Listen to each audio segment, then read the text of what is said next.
Et normalement, on est en direct. Bonjour tout le monde. Bonjour Guillaume. Bonjour. Merci d'être avec nous aujourd'hui pour cette Malte Academy sur le framework Next.js. Rapidement, avant de te laisser dérouler, te présenter, etc., je vais faire un petit point sur le fonctionnement du Livestorm et voilà. Donc pour me présenter, moi je suis Clémentine, j'interviens plutôt sur la partie logistique des Malte Academy.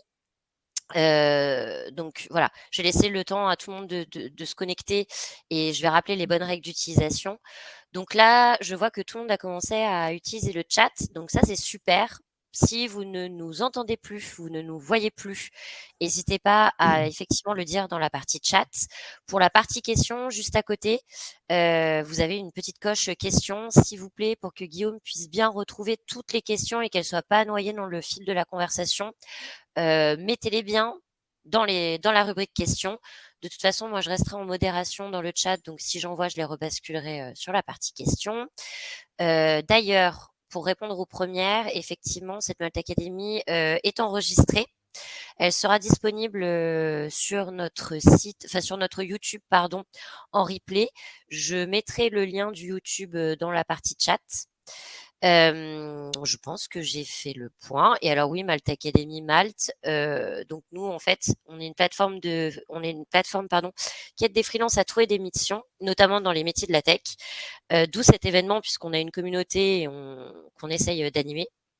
Pour toutes les personnes qui auraient des questions sur Malte ou sur le freelancing, je vais mettre aussi mon mail dans la partie chat. Donc n'hésitez pas à me poser vos questions. Ou d'ailleurs aussi à me dire vos retours sur cette Malte Academy. Et ben, je crois que je vais me mute, te laisser dérouler, te présenter, Guillaume. J'ai fait ma Merci partie et puis je vous Clémentine. retrouve à la conclusion. Merci à toi, à plus tard. Merci Clémentine. N'hésite pas à m'arrêter au milieu, puisque la dernière fois, nous avions fait une Malte Academy. Et c'est vrai que je déroulais, et s'il y a des questions au milieu, c'est bien de m'arrêter. Mais je pense qu'à la fin, on fera une grosse session questions, comme on avait fait la dernière fois. C'était très bien. Ça marche. Bonjour à tous et bienvenue dans cette Malte Academy. Je m'appelle Guillaume Duhan, je suis CTO et Senior Front-End Developer et ça faisait un moment que j'avais envie de parler de Next.js. Alors Next.js, vous devez potentiellement connaître ce framework, si vous ne le connaissez pas, c'est pas grave. Aujourd'hui, on va faire une introduction générale à Next.js. Et on va commencer par déjà discuter qu'est-ce que c'est Next.js, comment ça fonctionne, quels sont les avantages d'utiliser Next.js surtout? Et pourquoi choisir Next comme framework, soit pour son produit ou soit pour devenir développeur, qu'on soit freelance ou qu'on veut être employé? Voilà, je pense que c'est un framework qui est très, très populaire. Il y a beaucoup de nouveautés qui sont sorties et j'imagine que vous êtes posé la question quand vous avez vu la bannière de Malte qui disait que c'était introduction à Next.js, pardon, si on allait parler de Next.js 13, la dernière version qui est sortie, puisqu'entre-temps, cette nouvelle version est sortie il y a à peu près 2-3 semaines et elle apporte des changements assez importants à Next. Oui, nous allons en parler, nous allons même finir sur ce sujet. Alors, c'est parti, je vais partager mon écran. Est-ce que c'est le bon écran qui va sortir? Oui, je pense, c'est bon. On y est. Je vous ai préparé une petite présentation. Clémentine, tu me confirmes qu'on voit mon écran ou pas? Si tu peux le faire, parce que comme je ne suis pas maître du live. C'est tout Oui? bon, on le voit. Yes. Parfait, merci beaucoup. Désolé pour ces ajustements techniques. Alors, Next.js, c'est un framework qui est basé sur React. D'accord? Et ce que je vous propose de faire aujourd'hui, c'est de répondre d'abord à ces 4 questions. D'abord, on va voir qu'est-ce que c'est Next.js. Ensuite, on va voir pourquoi choisir ce framework. Ensuite, on va parler de Next.js 13 et savoir voir qu'est-ce qui change en fait par rapport à l'ancienne version, parce que la version 13 apporte des changements vraiment très importants. Et ensuite, on va faire une petite session coding avec les nouvelles fonctionnalités de Next 13. Alors, c'est quoi Next.js? Next.js, c'est un framework qui est basé sur React.js. C'est-à-dire qu'on a utilisé React, qui est le framework JavaScript pour créer des applications front-end créées par Facebook. Et en fait, Vercel, qui est l'entreprise qui exploite Next.js, a créé des surfonctionnalités sur React. D'accord? C'est c'est pas une réécriture de React, mais ce sont des fonctionnalités supplémentaires qui ont été ajoutées à React. D'accord? Alors, on peut se poser la question, pourquoi ajouter des fonctionnalités à React et pas directement proposer du nouveau code que React pourrait intégrer? Ben, tout simplement parce que l'idée de Next.js, c'est d'améliorer l'expérience développeur, des développeurs, tout simplement. Donc, Next.js apporte des features qui n'existent pas sur React. On va les voir à travers cette présentation. Aussi, avec Next.js, on peut faire du front-end, mais aussi on peut faire du back-end. Alors ça, c'est un sujet, et je mets les pieds de suite dans le plat, c'est un sujet qui est assez, comment dire, à controverse. Est-ce que Next.js est un framework front-end ou un framework back-end? Puisque vous allez voir qu'on peut faire les deux. Alors, qu'est-ce qu'apporte Next.js? Next.js donc, apporte ce système où on peut faire également du back-end avec du front-end, un système de route API. Aussi, ce qu'il y a de plus intéressant pour nous en tant que développeurs front-end, et si vous êtes développeur front-end, c'est le système le file system routing. C'est-à-dire que quand on crée des dossiers, ces dossiers-là deviennent des routes et on n'a plus besoin d'installer un routeur, on n'a plus besoin de gérer un fichier de route. Directement, l'arborescence des fichiers nous sert en fait à générer automatiquement un routeur. C'est une des particularités de Next.js et c'est une des particularités principales pour lesquelles, selon moi, on gagne beaucoup plus de temps à commencer sur du Next.js que de partir sur du React. Ensuite, ce qu'il y a de bien avec Next, c'est que c'est zéro config. La plupart du temps, quand on crée des projets, on passe son temps à faire énormément de configuration. Next.js arrive déjà avec un tout en un, j'ai envie de dire, qui nous permet de gagner du temps de ce côté-là. Il y a également l'internationalisation. Next.js fournit un système d'internationalisation. Ça peut être très pratique pour beaucoup d'applications qui ont on va dire des ambitions internationales. Un système d'optimisation d'image très efficace et également Next.js permet de faire du TypeScript. Pour terminer, Next.js, c'est aussi un framework qui a été pensé pour être le plus SEO friendly. Et la majorité du temps, quand on choisit Next.js, du moins jusqu'à présent, parce que vous allez voir avec Next.js 13, ça a changé, c'est beaucoup plus simple maintenant, c'est souvent pour des raisons de SEO. Parce que Next.js permet plusieurs modes de rendering. Qu'est-ce que c'est le rendering? C'est simplement de savoir à quel moment, j'essaie de vulgariser au maximum, c'est simplement de savoir à quel moment notre application va générer la page qui va être rendue dans le browser. Et suivant les types de rendering, on a une note de SEO qui est plus ou moins élevée. Pour les applications qui ont besoin d'apparaître sur Google et dont les produits auront besoin d'être indexés par Google, ce qu'on appelle le server-side rendering est en général la solution idéale. Next.js permet de faire du server-side rendering. Et jusqu'à présent, React ne le permettait pas. Donc, beaucoup d'entreprises et beaucoup de produits ont basculé sur Next.js lorsque cette feature est sortie à travers ce framework. Parlons des petites entreprises qui ont choisi Next.js et ça peut peut-être vous donner un argument supplémentaire pour choisir Next.js comme framework. Netflix utilise Next.js, Uber utilise Next.js, Starbucks et Twitch. Donc, pourquoi on monte ces entreprises-là? Pourquoi je vous montre ces entreprises-là? Tout simplement parce que ce sont des produits, ce sont des stacks qui nécessitent une grosse infrastructure parce qu'elles reçoivent énormément de flux. Et si elles ont choisi Next.js, c'est qu'elles y voient en fait leur intérêt et qu'elles ont éprouvé les performances de ce framework. Alors, plutôt que de vous montrer des graphiques et de passer des heures sur des graphiques ou des chiffres, je pense que de vous montrer que ces entreprises-là ont choisi Next.js est un argument de solidité. Mais on peut quand même se poser la question de pourquoi choisir Next.js comme framework. Et comme je l'ai dit en introduction, que vous soyez un entrepreneur ou que vous soyez un développeur, il y a des raisons qui sont à peu près similaires, mais ça peut diverger quand même. Alors, tous ces arguments, c'est moi qui les ai établis. de par mon expérience, de par mon retour de tous les clients que j'ai eus et avec qui j'ai travaillé sur Next, et de par toute l'expérience que j'ai de l'écosystème tech. Next.js est basé sur React, donc JavaScript. Et il faut dire aujourd'hui que de nombreux jeunes développeurs choisissent JavaScript comme premier langage à apprendre.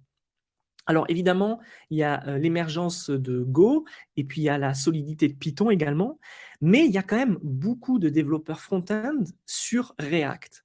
Parce que React est très populaire. Et React, entre guillemets, on peut dire, et c'est un aficionado de Vue.js qui vous le dit, alors vous pouvez le croire, React a quand même été le framework front-end qui domine toujours le marché, parce que c'est un framework très facile d'utilisation, de compréhension. La learning curve est très intéressante. On rentre très facilement dans React quand on est junior et quand on est senior. Donc Next.js est basé sur React, c'est quand même un argument. C'est-à-dire que quand on fait du Next.js, on n'a pas besoin d'apprendre un nouveau framework. Si on connaît React, on peut faire du Next.js. D'ailleurs, on va en reparler après. Ensuite, React, c'est une large communauté, et on peut le dire, c'est potentiellement la plus grosse communauté sur Internet en termes de framework front-end. Donc, il y a énormément de librairies. Il y a une documentation extrêmement détaillée.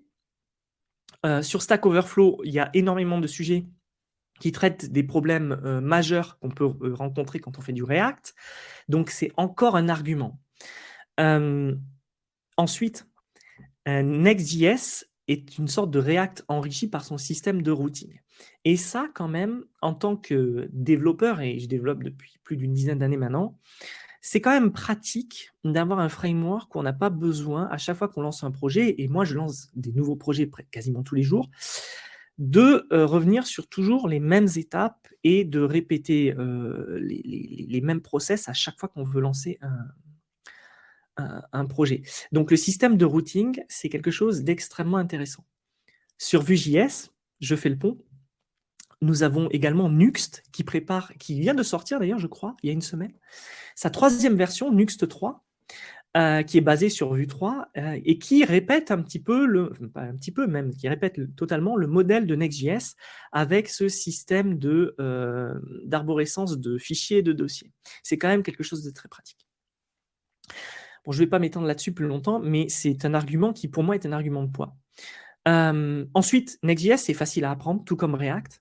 Et il y a une développeur expérience qui est assez flexible. On arrive très vite à comprendre comment fonctionne Next, et encore plus avec la version 13, maintenant que le système de rendering, les options de rendering, pardon, ont été simplifiées, on est encore plus dans un produit qu'on peut prendre en main très facilement.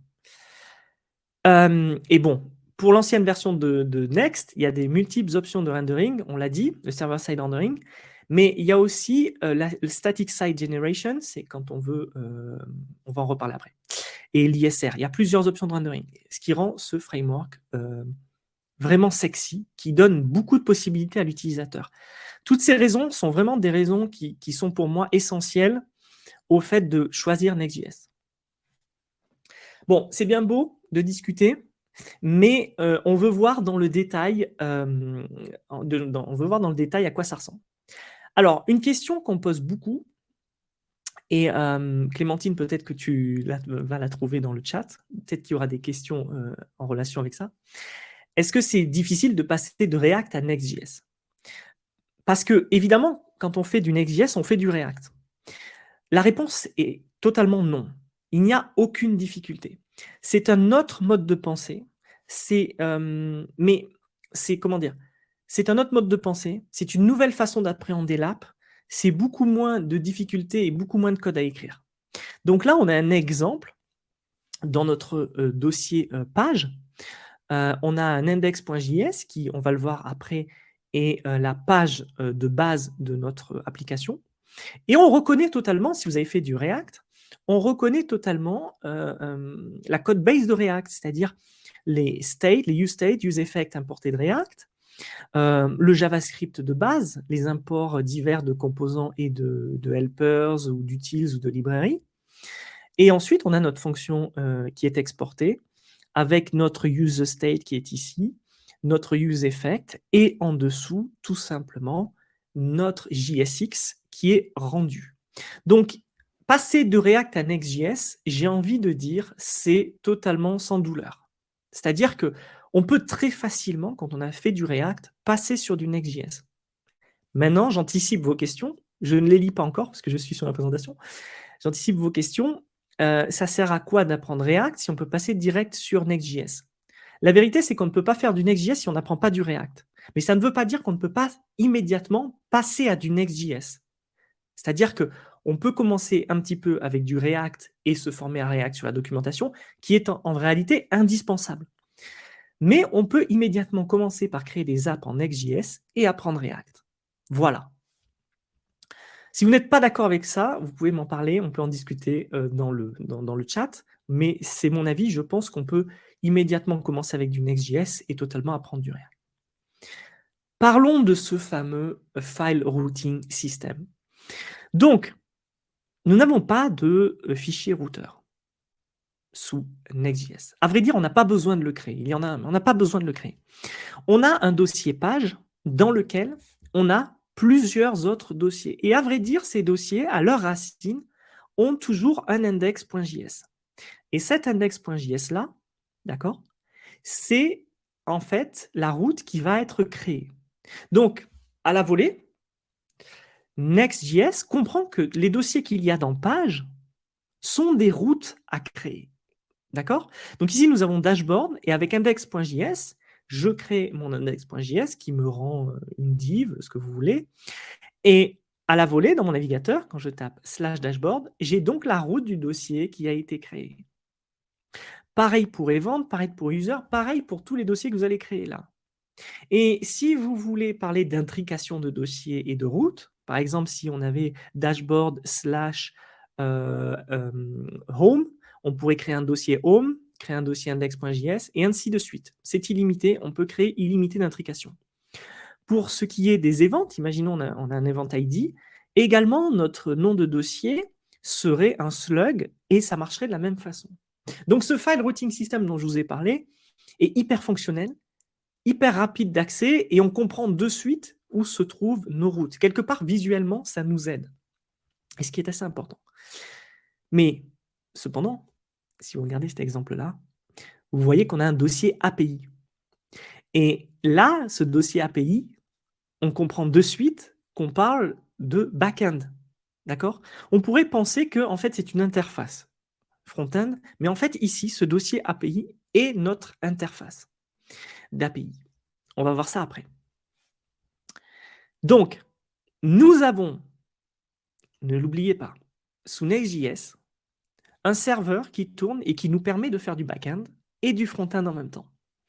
Ce qui veut dire qu'en fait, en réalité, nous pouvons créer des endpoints, tout comme une application en Node.js. Et ça, c'est quelque chose quand même de vraiment pratique. Ça veut dire qu'on peut créer, comme par exemple, on peut créer des proxys, qu'on peut appeler, qui appellent eux-mêmes des services tiers, mais on peut également programmer, organiser, créer des opérations côté serveur totalement décorrélées de notre partie front-end. Et tout ça sous un seul framework, Next. Donc, comme on le voit ici, de base, Next.js comprend que le dossier API dans Pages va servir à créer des endpoints. Et de la même façon que le file routing system, ici, vous voyez que mon chemin /API/hello est en fait le nom de mon fichier. D'accord? Et ce fichier hello.ts renvoie un objet name John Doe. On pourrait imaginer ici créer plein de fichiers JavaScript, TypeScript, peu importe. Ça, je ne l'ai pas dit. Des fois, vous allez voir du JavaScript, des fois du TypeScript. Vous pouvez faire les deux. On pourrait imaginer de nombreux endpoints qui créent des opérations directement ici. Alors, Next.js 13 est sorti et c'est un peu obsolète de parler de cela, sauf que en réalité, Next.js 13 est tout jeune. Donc, je vais quand même parler de rendering rapidement. Et comme cette Malte Academy est une introduction à Next.js, je préfère en fait rester sur les sujets de base. Et je pense qu'il est important de parler du rendering parce que le rendering, c'est quand même le cœur de Next.js.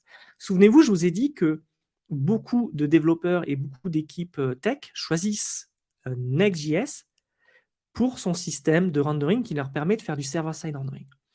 Alors, le premier type de rendering qu'on peut avoir, c'est le SSG, donc le Static Site Generation. Donc là, j'ai écrit en anglais, mais en gros, au build, votre application sera entièrement buildée d'un coup, d'accord?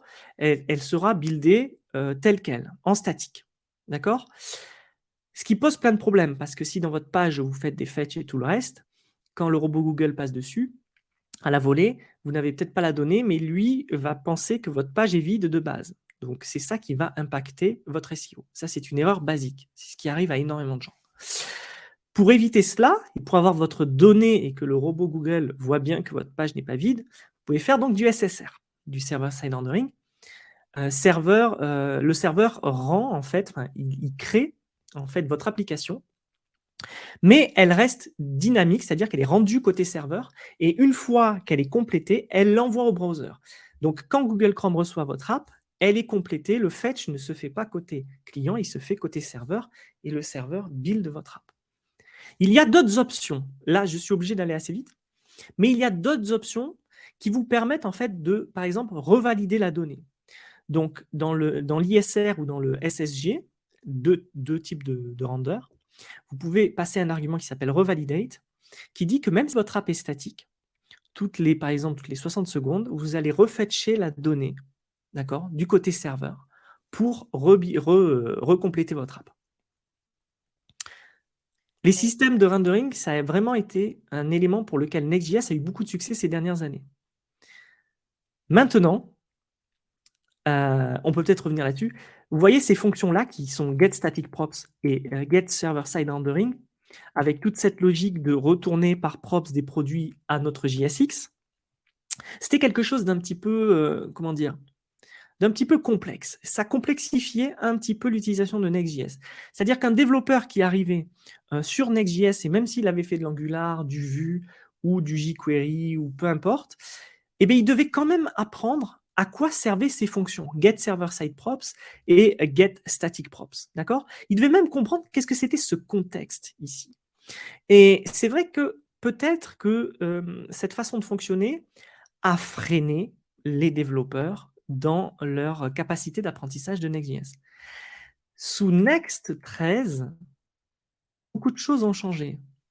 Et je pense que Vercel avait très bien compris que cette logique-là, cette logique de s'éloigner, entre guillemets, de JavaScript pour recréer un environnement très axé sur la logique de ce framework-là, ils ont compris que ce n'était pas quelque chose de positif. Donc, nous allons le voir juste après, mais avec Next.js 13, maintenant, nous ne sommes plus dans le dossier page. Nous avons un dossier app. Et vous allez me dire, quelle différence? Bon, déjà, si vous regardez un petit peu et qu'on revient en arrière, ici, on a un dossier page avec des index.js et ce sont les seuls fichiers qui sont la racine de chaque route. Tandis que maintenant, dans le nouveau dossier app, c'est toujours la même chose, c'est-à-dire que si on regarde bien cette nouvelle organisation, on a toujours le file routing system. Cependant, à partir de maintenant, nous avons des types de fichiers qui sont différents. C'est-à-dire qu'au lieu d'avoir un index.js, qui pourrait être la route de base de notre page, nous avons des pages.tsx. Et vous ne pouvez pas changer, enfin vous pouvez changer le nom, mais ça ne fonctionnera pas. Vous devez garder cette nomenclature de fichiers. Mais également, nous avons les layouts.tsx. Ces nouveaux fichiers, layout.page.tsx, et nous allons voir après qu'il y a loading, error, par exemple, en fait, constituent une micro-architecture générale d'une route. Toutes les routes ont un page.tsx, et si elles ont un layout qui est supérieur à elles, un layout parent, qui permet par exemple d'afficher un header, nous allons le voir dans l'exemple d'après, nous l'appellerons layout.tsx. Et à chaque fois que nous créerons une nouvelle route, d'accord, et on stocke d'ailleurs, ici par exemple, on On peut stocker le CSS ici localement. À chaque fois qu'on va créer une nouvelle route, et ici, on a la route users, d'accord? On a notre page qui est la page users, et donc ça va donner users, mais on a aussi un layout qui est possible de mettre en tant que parent. Et on a notre loading.tsx, et on peut avoir aussi error.tsx qu'on injecte, par exemple, dans Suspense. Je vais peut-être un peu trop vite, nous allons le voir après. Donc, Next.js 13 apporte cette nouvelle convention de nommage. Je ne sais pas si c'est très français ce que j'ai mis, mais cette nouvelle convention de nommage de fichiers. C'est-à-dire que maintenant, chaque route va être un page.js ou tsx. L'élément loading sera un tsx qui sera injecté dans la page ou dans le layout, ça dépend de vous. Et on a un layout si on en a besoin. Sinon, à chaque fois qu'on crée une nouvelle page, on crée un page.tsx.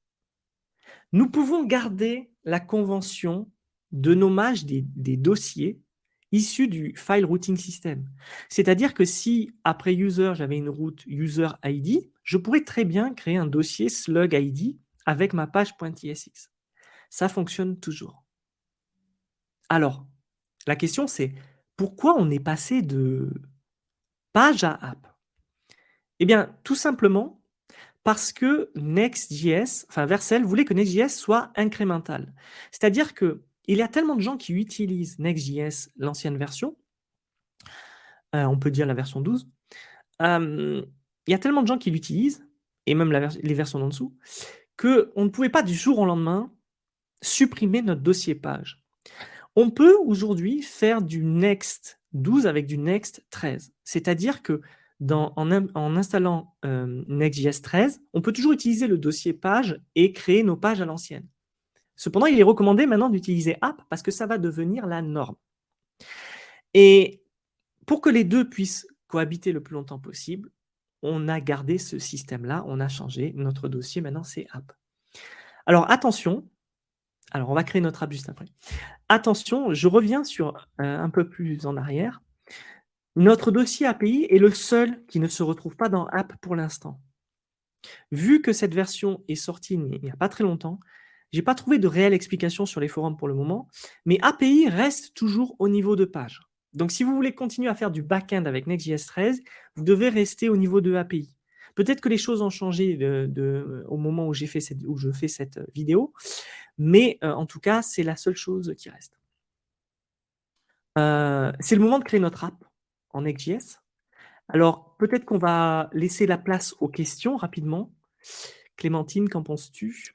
Yes, tu en as 3 pour le moment. Alors, il y a Lucien. Lucien te demande, Next.js propose-t-il une architecture modèle view controller comme Ruby on Rails par exemple? Ah, c'est une très bonne question, ça. Je pense que oui. Je veux pas, désolé Lucien, j'ai pas cherché quel type de modèle avait opté, pour quel type de modèle avait opté Next.js, mais je pense que oui. Modèle View Controller. Je me demande si c'est pas modèle View Model. Peut-être que dans les commentaires, certains pourront en parler. Je pense pas qu'il y ait de logique de contrôleur, non, il me semble. Lucien, je pense que tu fais oui, comme Ruby on Rails. Je veux pas trop m'avancer, pas dire de bêtises, mais il me semble que oui, ça me semblerait assez logique. Hop, alors ensuite Pierre dit, ce système d'API est-il scalable? Je comprends l'intérêt pour des petits projets, mais pour des gros projets, je me pose la question, qu'en est-il de la DB? C'est une très bonne question. Qui a posé cette question? Pierre Pierre. Masquier. Ok, Pierre. Merci pour ta question, Pierre.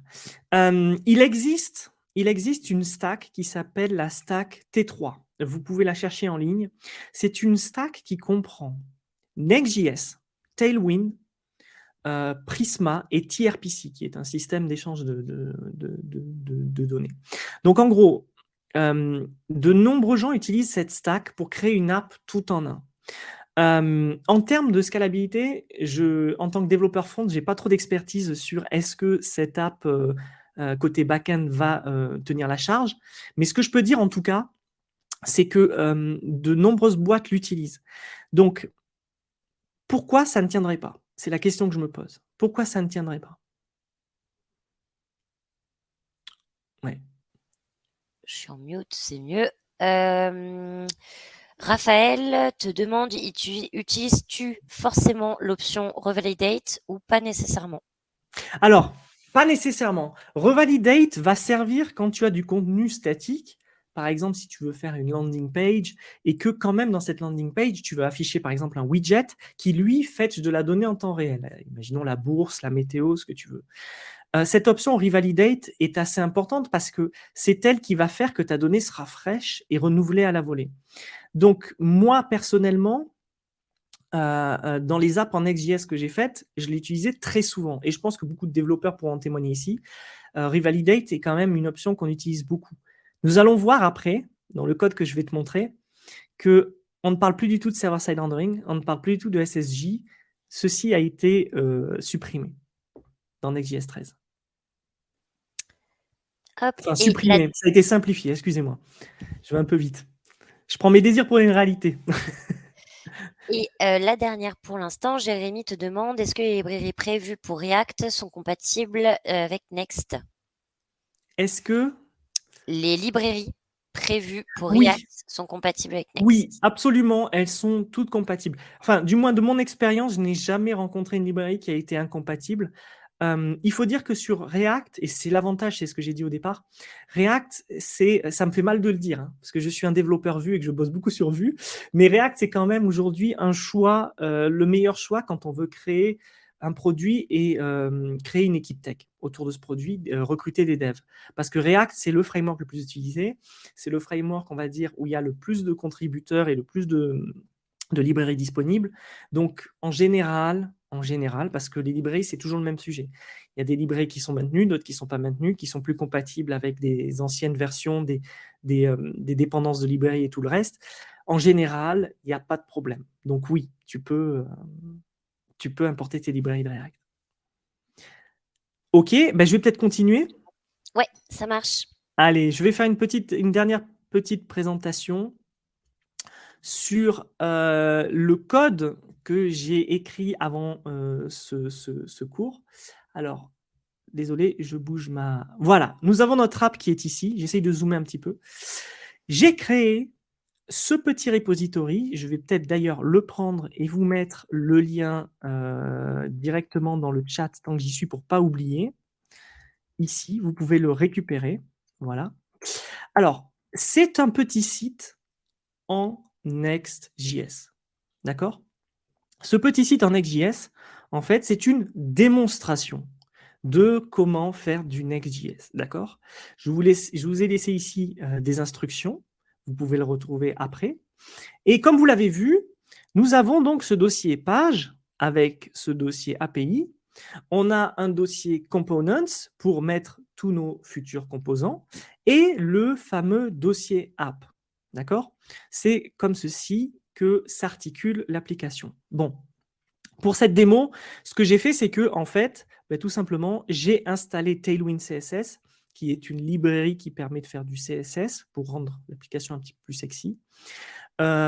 Ensuite, on a notre next.config.js qui est l'équivalent d'un fichier Webpack. Et c'est ici que vous ferez toute votre configuration de projet. Ensuite, moi, je travaille beaucoup sur TypeScript, donc j'ai mon tsconfig qui est ici à la racine. Donc, une application en Next, en fait, c'est très simple. Hein. On la génère. Alors, rendez-vous sur le blog pour avoir la commande pour générer un nouveau projet.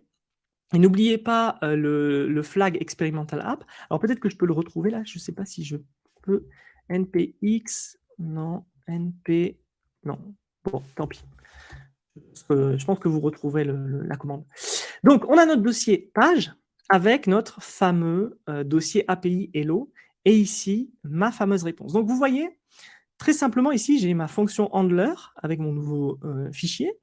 Et ici, je peux faire mes opérations. Et comme Node.js, j'ai request et response de disponibles qui sont, vous le voyez, et comme nous sommes dans du TypeScript, nous importons les types directement depuis Next, des fonctionnalités directement issues de Next.js. Donc on voit Next API Request, Next API Response, importé de quoi? De Next. D'accord? Donc voilà, nous avons toujours ce dossier page. Ensuite, on a donc le fameux dossier app qui est ici. Et je vous propose qu'on ouvre et qu'on regarde un petit peu ensemble le dossier layout. Donc ici, j'ai mon dossier layout qui importe mon CSS qui est ici. On pourrait imaginer avoir plusieurs fichiers CSS ou SCSS et les importer comme ça à la volée, n'importe où on veut. Et j'ai mon fichier HTML. D'accord? Et ce qu'il y a d'intéressant déjà dans mon fichier HTML, qui est la base, le layout, c'est la base de mon app, qui est ici, d'accord? J'ai ce fameux children qui est mis à disposition ici par mon contexte, d'accord? Donc dans mon layout, qui est une fonction, j'ai un contexte et parmi ce contexte-là, j'ai un objet qui s'appelle children. Et children, ben, c'est tout simplement là où les routes vont s'interposer en fait. C'est là où les routes vont s'afficher. Donc, ce qui est intéressant, c'est que j'ai mon children qui est là, je l'ai englobé dans mon body, et j'ai aussi ce fameux fichier, ce fameux head qui est ici, qui est un composant qui n'est pas importé. Et si vous voyez bien le commentaire, head will contain the component returned by the nearest parent. Et head, ici, est le fichier qui se trouve là. J'ai externalisé head, qui est en fait head.tsx directement, et layout comprend qu'il doit aller chercher head.tsx quand j'ai tapé le tag head ici. Voilà, et donc on peut imaginer ici avoir un head avec de nombreuses fonctionnalités, de nombreux changements qui sont liés à des objectifs SEO. Voilà. Alors, ce layout, c'est bien, mais Children, il fait apparaître quoi? Ben, de base, il fait apparaître la page, la fameuse page que j'ai créée pour vous. Donc là, on voit que j'ai écrit tout mon HTML, grossièrement, pour l'exemple, et je me retrouve ici. Maintenant, regardons, j'ai créé une route user. Alors, je vais taper /users, et là, j'arrive sur une nouvelle route. Et sur cette nouvelle route, j'ai un gros titre avec layout user page et hello user page juste en dessous. Et quand je reviens dans mon dossier user, j'ai la même chose. C'est-à-dire que j'ai mon layout.tsx qui est ici. D'accord? Et alors lui, il est un petit peu différent parce que je voulais vous présenter la façon dont on peut utiliser notre loading ou notre système d'erreur. Voilà, on a ici notre children, qui est également le système de route. Et ce système de route-là, il affiche quoi? Mon page.tsx, qui est ici. Arrêtons-nous 2 secondes, non pas sur le layout de base, mais le layout qui est ici, le layout de user. J'ai importé le composant, le built-in composant de React qui s'appelle Suspense. Et ce composant Suspense-là, qu'est-ce qu'il fait? Il se soumet en fait à chaque composant qui est asynchrone. C'est-à-dire que si j'ai un composant, et là on va aller dans page, si j'ai un composant qui doit faire une opération, un composant asynchrone qui attend de la donnée avant de s'afficher, Suspense va le comprendre. Et quand j'englobe en fait, quand j'englobe mon children here, je comprends que Suspense doit afficher autre chose. Et là, je lui passe une props, et je lui passe une props qui s'appelle fallback, et je lui passe un composant. Et ce composant, vous l'aurez compris, c'est le composant loading. C'est-à-dire que tant que je n'ai pas affiché ma route parce qu'elle est asynchrone et qu'elle est en train de faire une opération, j'affiche mon composant loading. Et loading, il se trouve où? Ben, tout simplement à la racine de la route. Et là, j'ai une fonction qui s'appelle loading. Alors, on pourrait imaginer tout un skeleton et tout le reste, hein, bien sûr. Mais j'ai ma fonction loading qui va render le temps de faire l'opération. Maintenant, souvenez-vous, on a parlé de plusieurs modes de rendering. Donc, simulons une opération. Et souvenez-vous, on avait ces deux fameuses fonctions qui est get server side rendering, et on avait l'autre fonction qui était get static props, d'accord, qui étaient deux fonctions qui avaient deux usages différents. Aujourd'hui, nous n'utilisons plus ces fonctions-là. Aujourd'hui, tout simplement, quand on veut fetcher un élément, par exemple, ou quand on veut compléter de la donnée dans notre modèle, on peut simplement créer une fonction de base. Et cette fonction-là, qui est asynchrone, ok, et ici, on a un top level await. Alors, en fait, ici, non, en fait, on ne l'a pas. Excusez-moi, on ne l'a pas. Si on met notre asynchrone ici, ce qui va se passer, c'est que le composant entier va émettre, en fait, qu'il est en train d'await un get data, ce qui va faire que ici, suspense va prendre le relais. D'accord? Et bien, tout simplement, ce qu'on fait dans notre fonction, c'est que get data va fetch, en fait, va fetch n'importe quel élément et ensuite va le retourner en tant que JSON. Et ici, on catch notre data en appelant cette fonction. Maintenant, c'est terminé. Nous n'avons plus besoin d'utiliser des fonctions préconstruites. Nous pouvons simplement utiliser le système de cache. Et c'est ce que veut Vercel. Vercel veut orienter la conservation des données sur le cache. Il y a plusieurs options de cache disponibles avec Fetch, ici sous Next.js, pour diverses utilisations. Ici, je dis bien no store, ça veut dire qu'en fait, je ne vais pas garder la donnée. Donc, je suis un peu dans une logique où je ne veux absolument rien conserver. Il y a plusieurs options, je n'ai pas fait la liste là, je vous renvoie vers le blog et la documentation officielle. Mais c'est un petit peu, comme le disait Raphaël, je crois, je ne sais plus qui disait ça, c'est un petit peu comme Revalidate, c'est-à-dire que Revalidate n'existant plus, maintenant on a ce système de cache avec ces nouveaux arguments qu'on passe. Voilà, tout simplement. Alors, je ne sais pas pour vous, mais pour moi, ce type de code est beaucoup plus clair. Ce type de code qui nous permet de faire du JavaScript complet, c'est-à-dire qui nous permet en fait simplement d'avoir à maîtriser JavaScript pour commencer à faire du Next, est beaucoup plus simple que d'utiliser des fonctions préconstruites et qu'il faudra apprendre si on veut faire du Next. Sous Vue.js, c'est la même chose. La version 3 de Vue et la Composition API avec le paramètre Setup nous permet en fait d'écrire du JavaScript pleinement.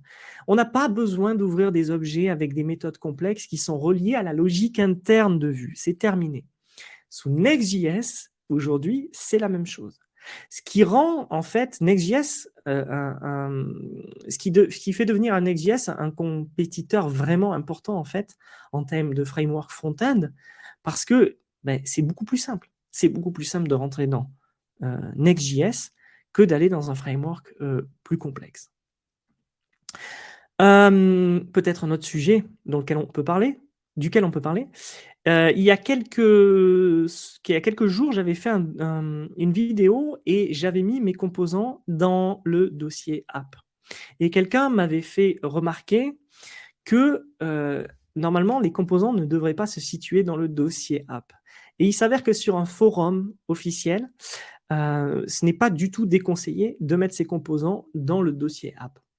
Ce qui me fait penser que potentiellement, à l'avenir, le dossier app pourrait devenir un dossier source, en fait. Un dossier SRC. Mais ce n'est pas la tournure que ça prend pour le moment. Donc, de base, je préfère mettre les composants ici à la racine. Pour terminer, app devient le nouveau dossier de référence avec toute notre logique front-end et toutes les opérations que l'on peut faire. Composant est toujours notre dossier qui détient tous les éléments du UI qu'on va utiliser dans nos vues. Et page contient toujours ce dossier API qui peut-être un jour reviendra à la racine de nos projets Next.js. Voilà. Revenons sur la présentation. Je pense que c'est la fin. Voilà, c'est la fin de cette présentation. Peut-être qu'on va essayer de répondre aux questions d'abord. Je vais rendre la parole à Clémentine. Yes. Alors, je reprends les questions. Tac, tac, tac. Alors, Pierre demande, as-tu testé TurboPack et des retours? Non, Oui. je n'ai pas encore testé. Ah oui, c'est vrai. Merci Pierre. TurboPack est la nouvelle solution fournie par Vercel, qui est une alternative, soi-disant, beaucoup plus puissante que Webpack et beaucoup plus rapide que Vue.js, par exemple. La vérité, c'est que Evan You, le créateur de Vue, et je prêche un peu pour ma paroisse, mais Evan You, le créateur de Vue, a publié un test selon lequel les tests qui ont été faits sur TurboPack sont un peu faussés et que TurboPack ne serait pas aussi puissant que cela. Cependant, vu qu'il est livré avec Next.js 13 et vu qu'on aime toujours avoir des librairies ou des plugins ou alors des éléments qui nous aident, je conseillerais d'utiliser TurboPack. Mais je ne l'ai pas utilisé encore. Peut-être que je ferai une revue sur ma chaîne YouTube. Hop. Alors, Arnaud demande le bundler de Next.js et Webpack par défaut et est-il changeable? Oui, il me semble que tu peux passer sur du roll-up. Oui, je pense que c'est faisable. Personnellement, je ne l'ai jamais fait. Par contre, ça va t'attirer potentiellement des soucis différents qui seront liés à des problématiques en fait au framework. Bon, c'est pas quelque chose auquel j'ai pensé nécessairement, mais oui.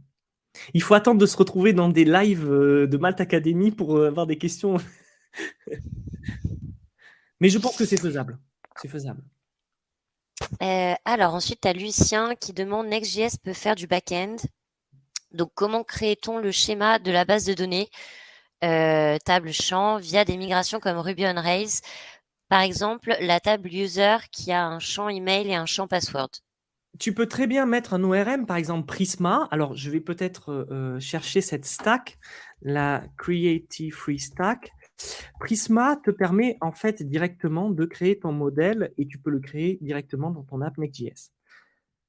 Je vais mettre dans les commentaires le lien creativefree.js. Voilà, c'est ça. Je te laisse regarder ça, Lucien. Ça va ça va, je pense que potentiellement, ça va te parler. Tu vas voir, on peut travailler. Prisma, c'est la meilleure façon, c'est ce qui est écrit d'ailleurs, de travailler avec les databases sous TypeScript. C'est TypeSafe API et tu peux voilà, tout simplement créer tes modèles et tout le reste. C'est très simple, hein, c'est pas une très grosse problématique. Alors, ensuite, tu as Jérémy qui dit si tu appelles balise loading / balise, est-ce qu'il n'est pas présent dans le dossier courant? Il va chercher où? Dossier parent? Oui, c'est ce que j'ai vu dans ma démo. Normalement, c'est comme Ed, il doit aller chercher le parent, enfin l'enfant le plus proche. Donc, si tu as un loading à la base, normalement, il va le chercher. Voilà. Et si c'est Et, pas le cas, si c'est pas le cas, il faudrait poster ça sur Next.js parce que mais il me semble que c'est le cas. J'ai tellement l'habitude de le faire, je me pose même plus la question, mais oui. et comment mutualiser un loading.tsx pour plusieurs pages? Ah, c'est une très bonne question, ça. Moi, je serais toi, je le mettrais dans le composant. En fait, d'expérience, les loading.tsx ou les loading.js, ce sont en fait des patrons de ton UI qui sont simplement grisés ou avec une animation ou ce que tu veux. Enfin, du moins, c'est ce que j'appelle, moi, c'est ce que j'utilise, c'est des skeletons. C'est-à-dire que quand vous arrivez sur LinkedIn, et on a tous LinkedIn, vous arrivez sur LinkedIn, vous avez ces cases grises en attendant que la donnée se charge. C'est à ça que servirait ce loading. Donc, dans l'idée, tu ne devrais pas mutualiser tes éléments de loading puisque tu es censé créer des éléments de loading pour chaque élément de l'UI. Cependant, si tu veux créer un loader général, tu le mets dans composant. Voilà. Alors, ensuite, j'ai bonjour, puisque le répertoire page contient les écrans qu'on va développer, quelle est l'utilité du répertoire components? Alors, les pages, ce sont les pages que tu montres et que tu, comment dire? Il faut faire une distinction entre pages et composants. Voilà, ça c'est un concept assez basique du front-end. Les pages, en fait, c'est vraiment ta page entière en HTML. Les composants sont des éléments d'UI que tu peux réutiliser. Alors UI, c'est User Interface, que tu peux réutiliser un peu partout dans lesquels tu mets des pushes de la donnée ou qui servent, qui peuvent servir séparément les uns des autres.